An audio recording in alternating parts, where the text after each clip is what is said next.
The mission is simple: to help high achievers naturally eliminate emotional and physical obstacles so they can optimize their life for higher achievement. Welcome. You have just entered the Genesis Zone.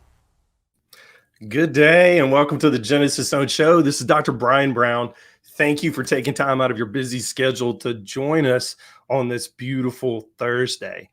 So today's question is this, and you can probably tell from the title where we're going here.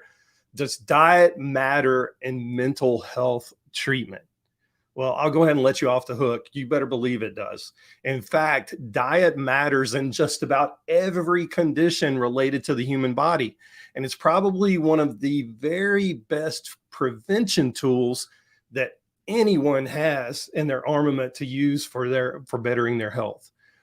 Few people talk about this, but your diet will either nutritionally support your genes or your diet will nutritionally starve your genes. Let me say that again. Your diet will either nutritionally support your genes or your diet will your diet will nutritionally starve your genes. I mean, think about it. Most people treat their car better than they treat their body. What do I mean by that? Well, they're super, super picky about which type of oil they put in the engine. They're even more picky about the kind of fuel that they put in the gas tank, like high octane fuel or staying away from ethanol, those types of things.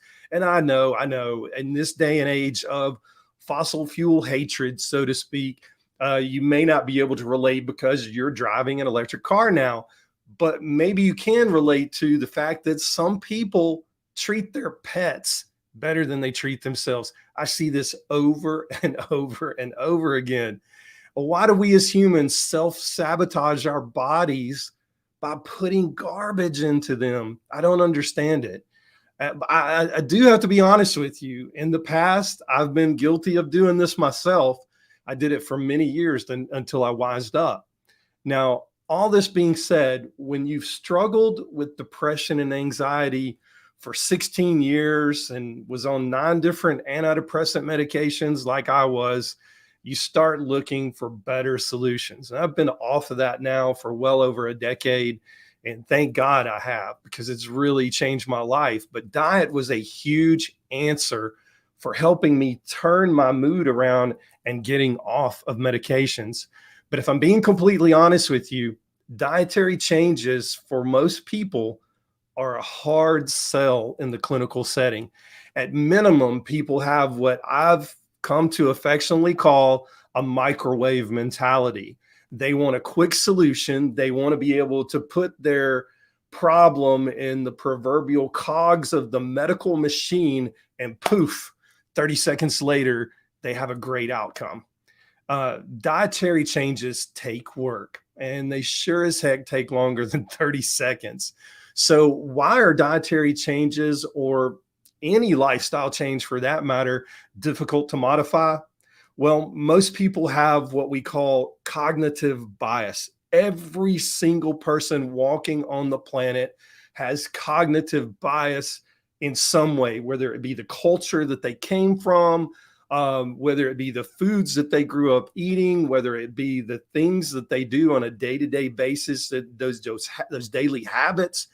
Everybody has cognitive bias.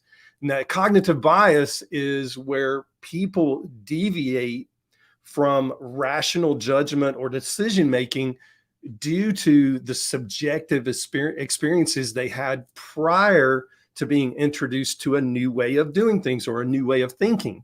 Now, this cognitive bias is reinforced by repeated exposure to the original way of thinking over time, which can lead to errors in perception, reasoning, or judgment. Now, quite plainly, if you grew up eating junk food, then your perception, your cognitive bias will be skewed toward wanting to eat and continuing to eat, you guessed it, junk food. But in many ways, it goes even deeper than this. A recent study showed that food in grocery stores marketed to children, mind you, is more than 60% higher in sugar and less nutritious than snacks aimed at adults. And not only that, These foods are also lower in protein, lower in fiber, lower in calcium, and lower in iron than the foods marketed to adults. Now, these are all essential nutrients, by the way, that are important for the health and development of a child's brain and body. Yet, when they looked at all of these foods that are marketed towards children, they're 60% worse than the foods marketed towards adults. So, from a cultural standpoint, this food indoctrination toward an unhealthy cognitive bias is occurring on a day in, day out basis outside the home. And scientists agree, listen to this, that even when the home does everything right, they try to teach their child about the right ways to eat and the right ways to think about food. Even when done right in the home, cognitive biases on the social level outside the home are unfortunately more influential than those inside the home. Now, I tell you all this to say one thing. As a responsible adult, you may need to do a little self-reflection to see if you have some cognitive bias when it comes to food in general, much less eating healthy food. And you may even need to consider that you have a cognitive bias when it comes to defining what healthy diet is in the first place. If you don't hear anything else today, hear this.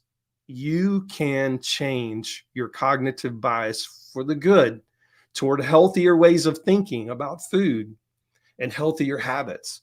Sure, it's going to take a little repetition because it's repetition that got you here into the current way of thinking that you got. It's repetition that's going to get you out of it into a healthier way of thinking.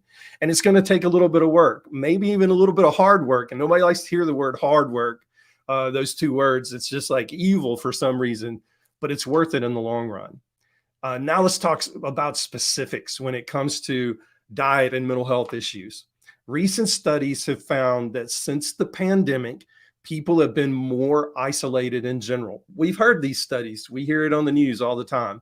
And even though we're no longer on lockdown, more people are working from home than ever before, which has exacerbated this self-isolation behavior.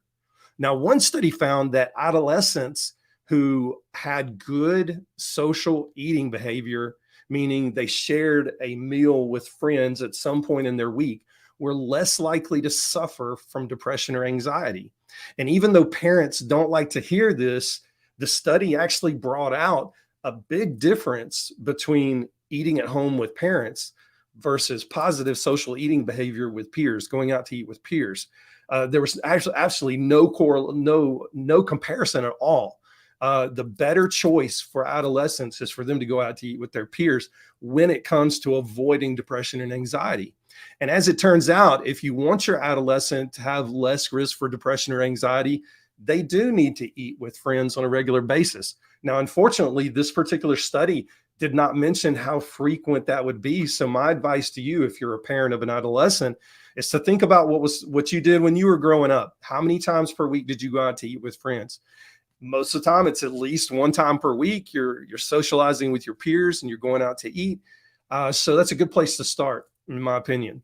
Now, moving up the age line just a little bit, another study that I looked at in preparation for today's show reviewed data from 6.5 million young adults between the ages of 20 and 30.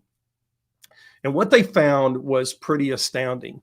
People in this age group who struggled with depression or anxiety had a threefold increased risk for heart attack or stroke. And the interesting thing is this, that lifestyle behaviors were less of a predictor for heart attack or stroke than the depression or anxiety. Now, I'm going to weigh in on this because I have an opinion here. Having helped many people come off of antidepressants and anxiety medications or avoid getting on them altogether by simply understanding their genetics, I have a theory on why depression and anxiety trumped lifestyle and predicting heart attack and stroke in this particular study. I think it boils down to poor methylation and poor inflammation management when it comes to the genetic level, at the genetic level. Now, what do I mean by methylation? Methylation gets a lot of attention these days. most everybody that you bump into is going to have heard of methylation. Many people have done direct to consumer genetic tests and say, oh, I've checked my methylation. I don't have any methylation problems. Well, here's the catch. And this is what the direct to consumer companies, in fact, every other company out there except the company that I use, they only check one phase of the methylation pathway. Did you know there are 5 phases of the methylation pathway? And if you ignore the other 4, you're leaving a lot on the table. In fact, I'll give you an example for myself. I literally had a 10% deficit in methylation if you go by one of the current most popular direct-to-consumer genetic testing companies. And that's not bad. You can live with that, okay? However, when I looked at all 5 phases of my methylation pathway, doing the new genetic test that I have, we actually found that I had a 92% deficit in methylation. That means that I wake up every single day with 92% of my proverbial gas tank empty. Now, methylation is more than just energy production. It has a large part to do with energy production, but it does so much more. Okay. It literally means that when you are not methylating well, you can't make your neurotransmitters. You don't make serotonin, you don't make dopamine, you don't make norepinephrine. Therefore, you struggle with depression and anxiety, but it doesn't stop there.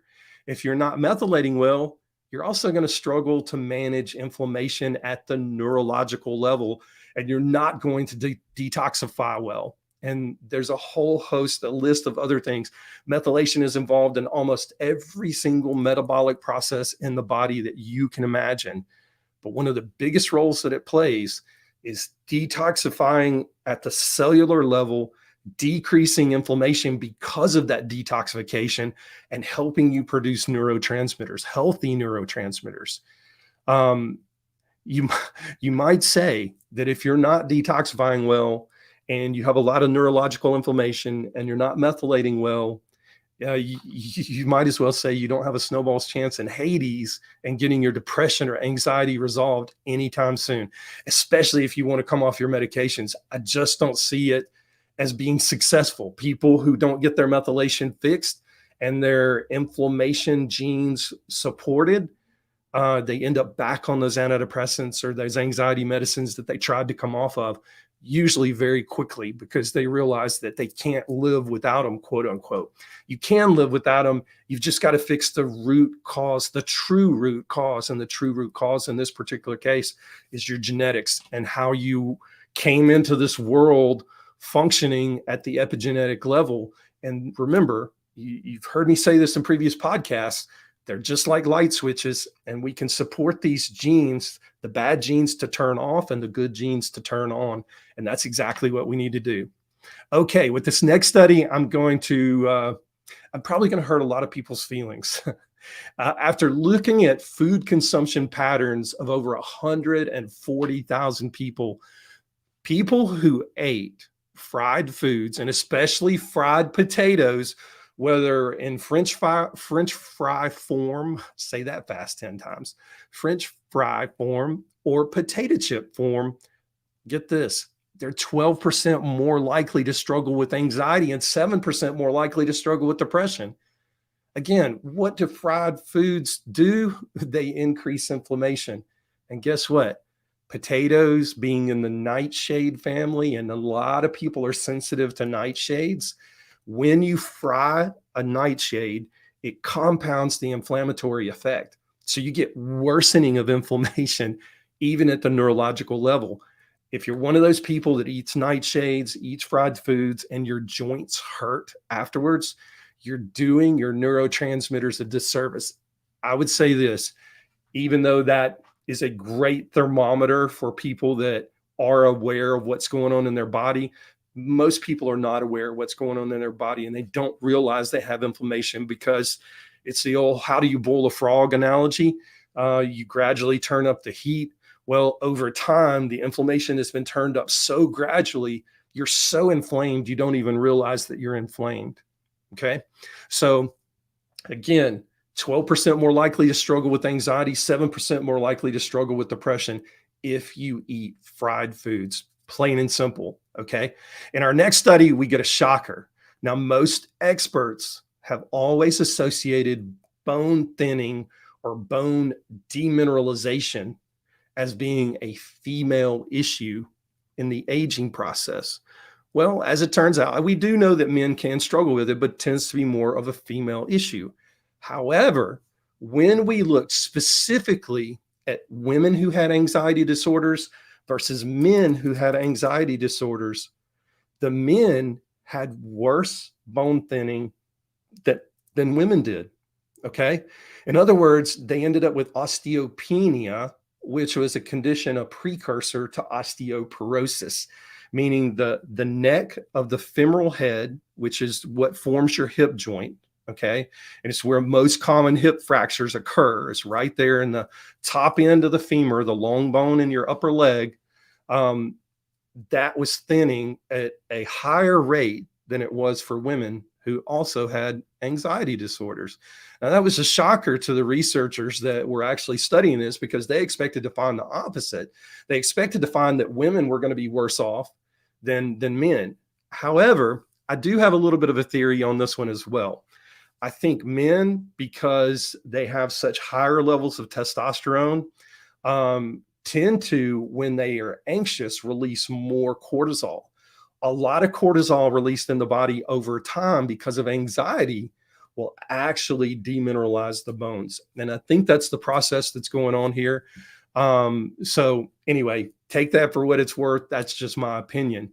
But I do want to add this. There's an old study, it's been out now over 20 years, that we know for a fact that men and women over age 65 who fall and break a hip due to that demineralization that I was talking about, they're 7 times more likely, men are 7 times more likely to be debilitated the rest of their life and probably spend their life in a nursing home in a wheelchair. Okay. Women are 7 times more likely to actually die after that hip fracture within a 4-year period. Now, those are horrible statistics, but they are what they are. So if anxiety is actually demineralizing our bones, what do we have to do in order to get a handle on that? We've got to decrease our cortisol. Well, what are some ways we can decrease our cortisol? Number one, we decrease our stress, okay?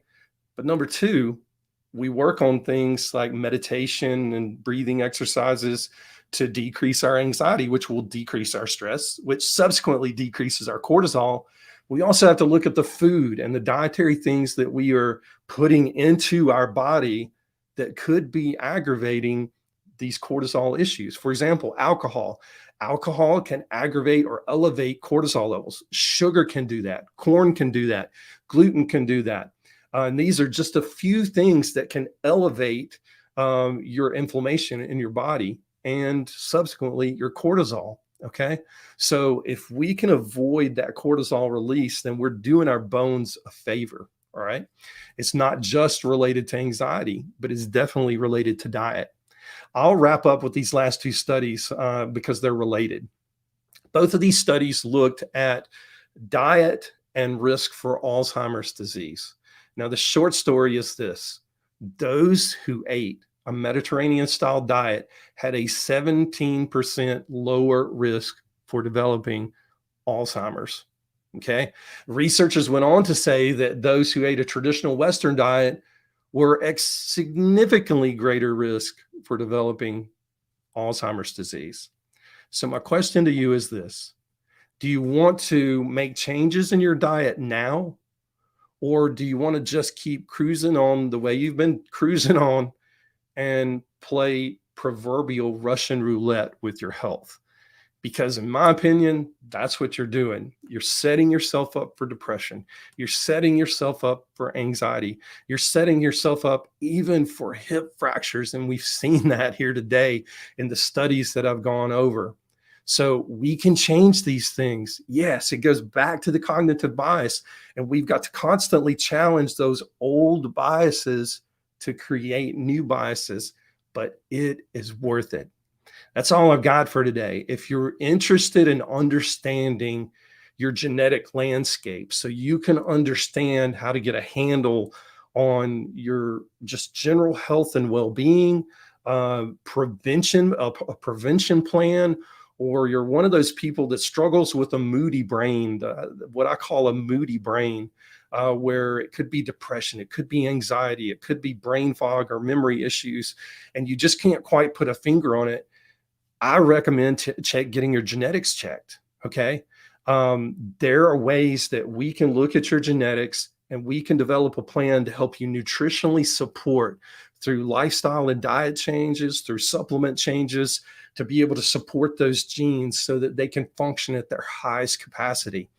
If you're one of those self-starter people and you're saying, I don't know that I want to reach out to Dr. Brian and ask any questions, I've got a boot camp for you, and it goes through the basics of just what epigenetics is and how you can kind of start to self-identify where you might be having some genetic deficits. The boot camp is called the Gene Hack Boot Camp, and you go to drbriangBrown.com/gene hack/boot camp. I'll put it up here on the screen now.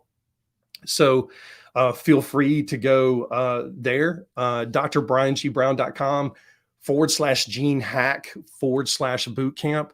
Or if you have a general question just about what all this genetics or epigenetics is, a general question about your mood and how you can treat it naturally, feel free to reach out to me on Facebook, Instagram, or LinkedIn at Dr. Brian G. Brown. I'll be glad to answer any questions that you might have. Well, that's all I've got for today. Most informed, most trusted, and most grateful that you spent this time with us today. Until next time, stay in the zone. I'm Dr. Brian Brown.